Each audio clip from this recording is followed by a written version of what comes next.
Olá, no Congresso Nacional está em discussão a reforma do Código Penal e também do Código de Processo Penal. As comissões têm se reunido e o debate é intenso, mas ainda não existe nenhuma expectativa de aprovação tanto do Código Penal como do Código de Processo Penal.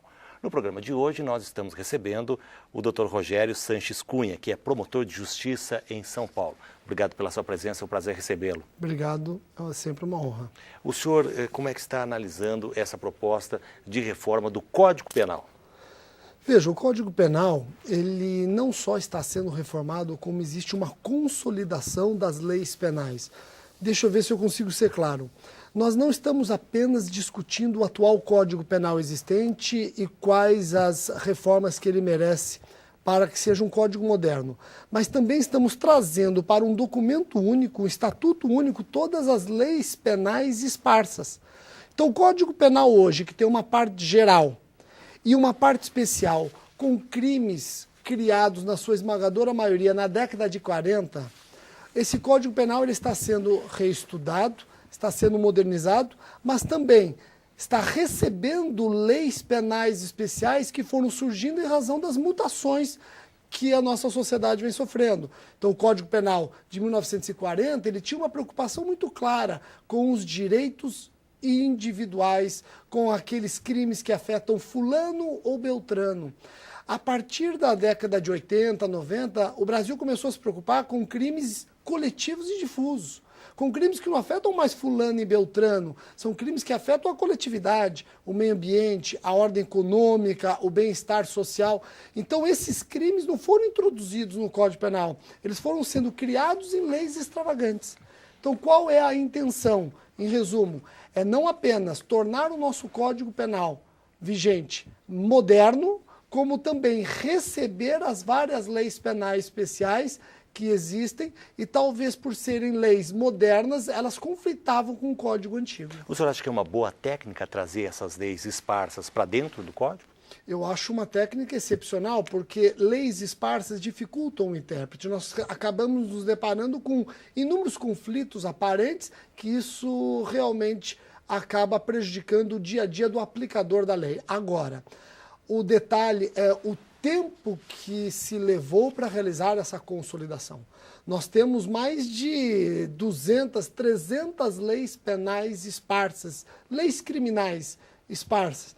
E o tempo que se levou para fazer a consolidação foi um tempo muito curto e acabou gerando alguns erros crassos. Te dou um exemplo. Nós estamos tentando trazer para o Código Penal, com essa reforma, a lei dos crimes ambientais. E estamos, na reforma, punindo maus tratos ao ser humano com a mesma pena dos maus tratos ao animal. Então vejam que foi feita a consolidação sem sopesar os bens jurídicos. Estamos punindo com a mesma pena duas condutas diametralmente opostas no que tange à gravidade. E esses erros acabam sendo comuns, rotineiros nessa reforma. Bom, esses erros têm sido alvo de muitas críticas. Isso já não está comprometendo essa proposta de atualização do Código? Veja, o Código Penal já era esperado que qualquer reforma, pelo menos da magnitude pensada pela comissão, ela não passaria a salvo de críticas. Agora, surpreende a quantidade e a contundência das críticas.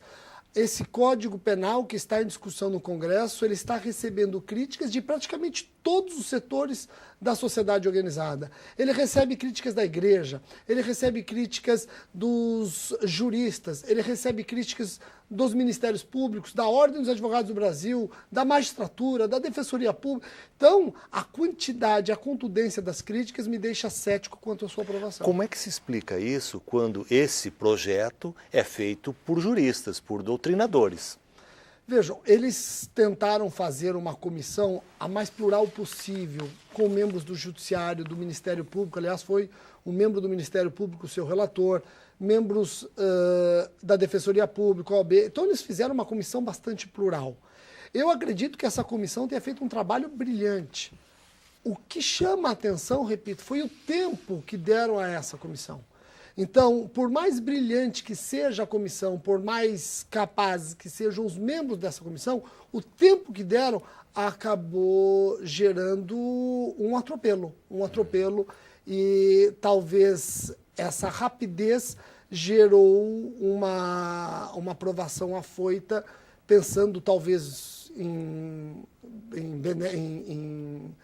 algum lucro político, o Senado querendo, na despedida do senador José Sarney, dar ao Brasil esse código. E esse atropelo, ele é claro. Pois é, e a comissão ainda tem 214 emendas e mais de 101 projetos que tramitam na casa, que tramitam no Senado e que tratam de reformas do Código Penal. Veja, sua observação é importante. Olha que interessante. Nós temos no Senado tramitando, portanto, um Código Penal novo. Quando eu digo um Código Penal novo, repito, é um Código Penal que não só ele vai modernizar o Código Penal que temos hoje, cuja parte especial é na sua esmagadora maioria de 1940, como também vai receber toda a legislação extravagante. Agora, isso não está impedindo o Congresso Nacional de, mês a mês, aprovar leis penais novas. Então, nós temos só este ano, depois que o Código Penal foi para o Senado, de anteprojeto passou a projeto, nós já tivemos aprovação da Lei de Organização Criminosa. Nós já tivemos aprovação da lei que pune as milícias. Estamos agora na iminência de ver a presidente Dilma sancionando a Lei Carolina Dickmann, que os crimes da internet. vai acabar tipificando o crime cibernético. Todos esses delitos, eles estão no anteprojeto. Estão no projeto no Senado. Então, e pior, esses projetos agora aprovados em leis individuais acabam até confrontando o que está no Código Penal, o projeto do Código Penal no Senado. A Lei Carolina Dickmann dos crimes cibernéticos acaba prevendo crimes contrariando o capítulo que está sendo discutido no Senado. Então, perceba como talvez nem o Congresso está contando com uma aprovação rápida desse código. Como é que o senhor avalia esse fato de quando vem uma lei justamente com o nome, agora de uma atriz, Carolina Dickmann, já tivemos outros exemplos, quando a lei vem assim e já vem se torna altamente popular, como é que o senhor avalia essa situação? Às vezes um nome a uma lei é um nome simbólico e é um nome de peso e é um nome importante. O exemplo maior é a Lei Maria da Penha. A Lei Maria da Penha, ela mereceu esse nome simbolizando o quê? Uma mulher que foi vítima de violência doméstica familiar e brigou pelos seus direitos e levou o Brasil às cortes internacionais. Mas que tem uma trajetória. Tem uma trajetória e o nome dela simboliza as mulheres. Agora, dar um nome a uma lei de crimes cibernéticos de Carolina Dickmann, por mais brilhante que seja essa atriz, não tem sentido. O legislador ele tem que perceber a responsabilidade quando ele batiza o nome, ainda que apenas num sentido político, porque a lei ela vem com um número, ele tem que perceber que existe uma responsabilidade. Nós tivemos em 2009 a chamada Lei do Sequestro Relâmpago. Sequestro relâmpago é um termo popular, não é nada técnico, até porque o sequestro relâmpago não é um crime, é uma maneira de se praticar crimes. Sequestro relâmpago é uma expressão criada pela população. Amanhã, se a moda pega, nós vamos chamar homicídio de zerar alguém, nós vamos chamar abuso de autoridade de dar esculacho. Vejam, é um absurdo, né? E essa situação que o senhor fez a referência, que a lei Carolina Dickmann já entra em confronto com aquilo que está sendo discutido no Código Penal. Em algum momento vai ter que se chegar e sentar as partes e fazer uma discussão mais profunda sobre isso. De duas uma, ou eles incorporam a lei Carolina Dickmann no projeto, ou quando esse projeto virar lei, se é que um dia virá a se transformar em lei, vai revogar a lei Carolina Dickmann. O senhor está pessimista com relação, então, a esse Código Penal? Considerando as críticas que eu vejo nos vários ambientes acadêmicos, congressos, eu estou bastante pessimista. O senhor não acredita numa aprovação tão às pressas como o próprio presidente do Senado deseja? Talvez no Senado, por conta desse viés até um pouco esotérico, de que seria um momento cabalístico, segundo alguns. Não, é um momento no Senado, mas tem que passar pela Câmara. E na Câmara também vai sofrer inúmeras emendas. E sofrendo emenda tem que voltar para o Senado. Então eu imagino que já tivemos essa história, ela se repete. Na década de 60 nós tentamos reformar o Código Penal. Nelson Hungria, que é um brilhante jurista, morto já há décadas, tentou reformar o Código Penal e viu todo o trabalho dele ser engavetado. Eu não vejo com bons olhos, muito pelo contrário, eu entendo que essa história de Nelson Grias se repete. Bom, nós tratamos aqui da questão da reforma do Código Penal. Há também o Código de Processo Penal, que também passa por uma discussão. Mas esse é assunto que a gente fala depois do intervalo no programa desta semana aqui na UPF TV. Nós voltamos em seguida.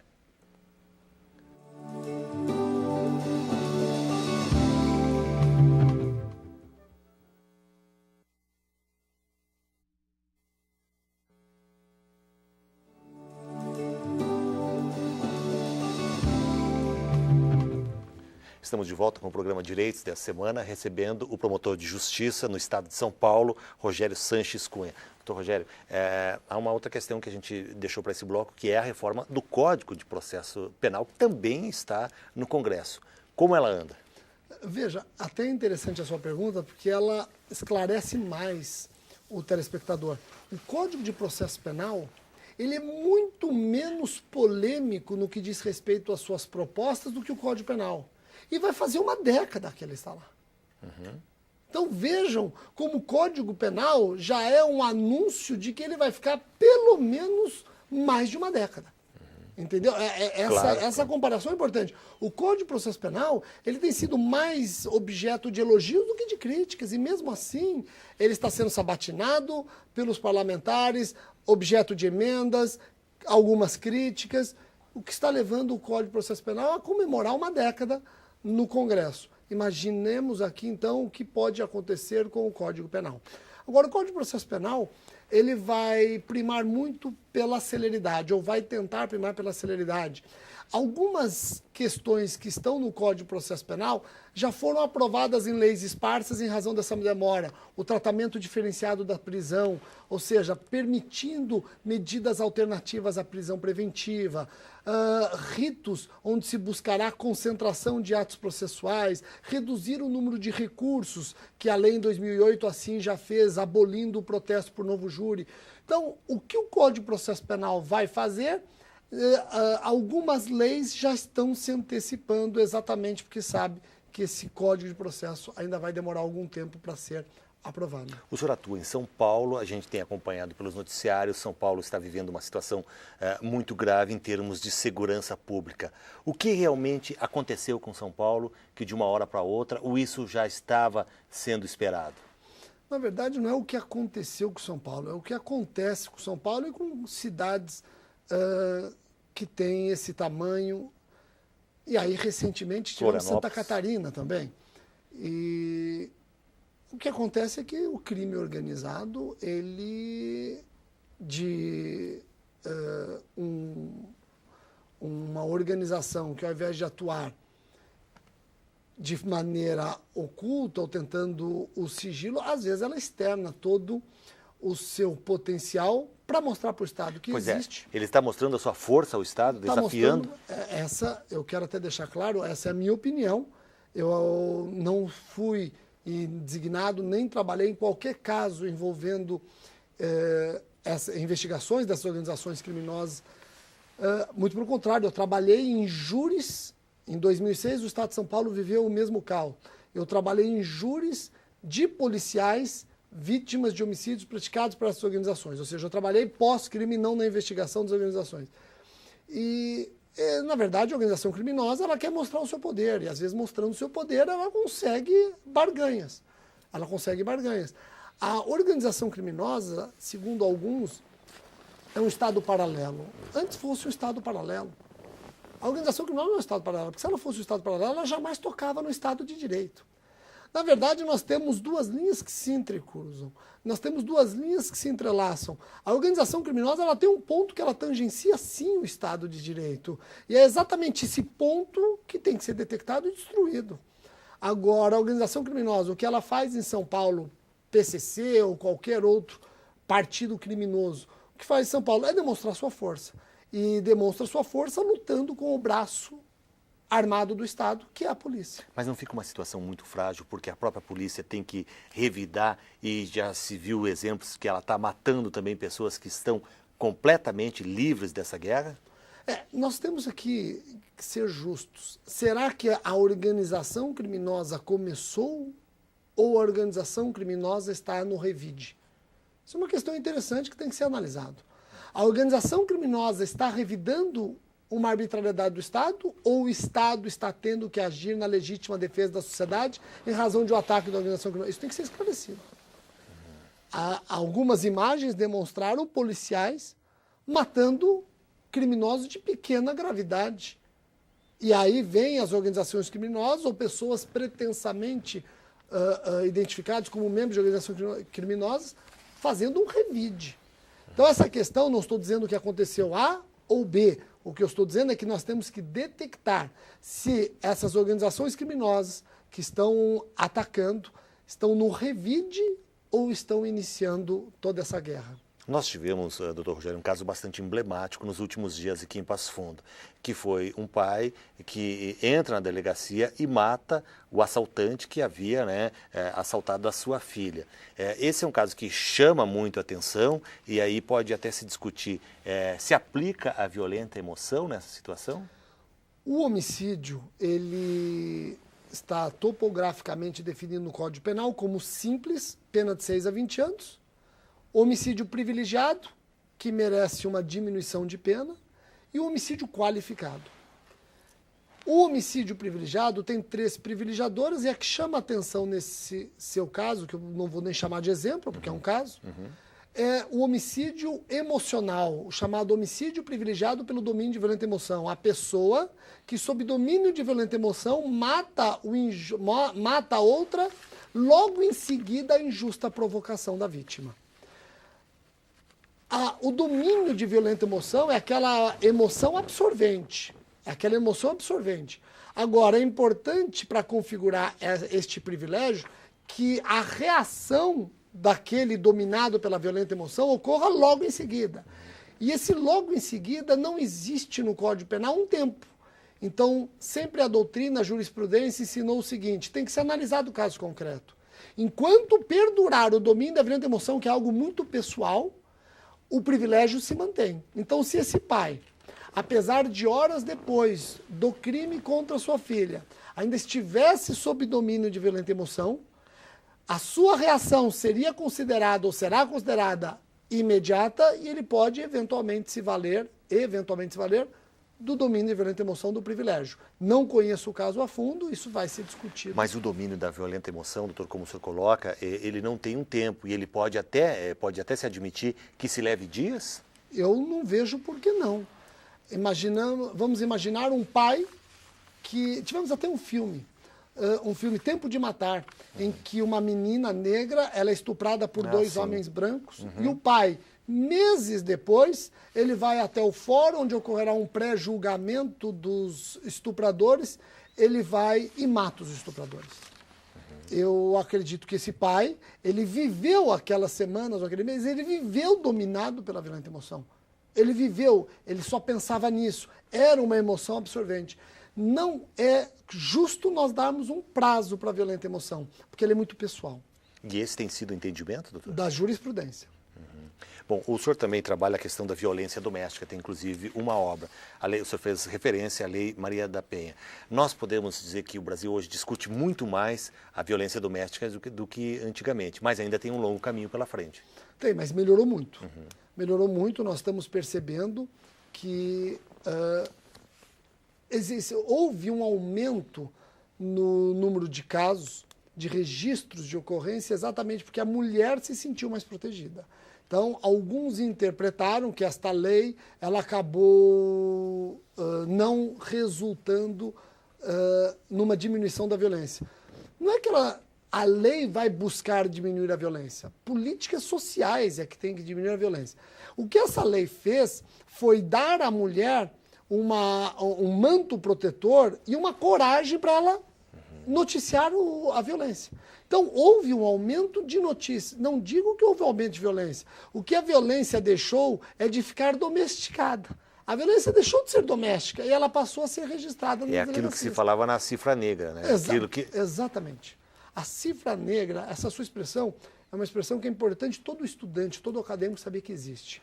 Quando nós nos deparamos nos meios de comunicação social com números, número de homicídio, número de roubo, número de casos de violência doméstica familiar contra a mulher, temos que ter em mente que os números revelados, temos uma cifra negra encoberta que demonstram que os casos são bem maiores. Aquilo é estatística, né? Aquilo é o que é divulgado e é o que chega até a ocorrência, né? Das ocorrências. Das ocorrências. A cifra negra, quando desvendada, ela registra a realidade. Agora, essa é uma preocupação, né? Porque não acaba se sabendo exatamente qual é o número, né? Sim. Agora, o senhor me obriga a revelar, na minha opinião, um pecado da Lei Maria da Penha. Transformar a lesão corporal dolosa de natureza leve contra a mulher de ação penal pública incondicionada. Tira o direito dessa mulher de se arrepender. E a mulher vai pensar 2 vezes antes de ir para a delegacia. Com certeza. Vai ficar na cifra negra. E aí, às vezes, ela opta, né, por não ir até a delegacia. A questão é familiar, ela tinha que ter esse direito. Certo. Bom, doutor Rogério, obrigado pela sua presença aqui. Um prazer conversar com o senhor e esclarecer e trazer essas informações aos nossos telespectadores. Obrigado, uma discussão interessantíssima. É um prazer. Nós conversamos com o promotor de justiça no estado de São Paulo, Rogério Sanches Cunha, no programa desta semana. Na próxima semana vamos estar de volta tratando de um outro assunto. Obrigado também pela sua audiência e até lá.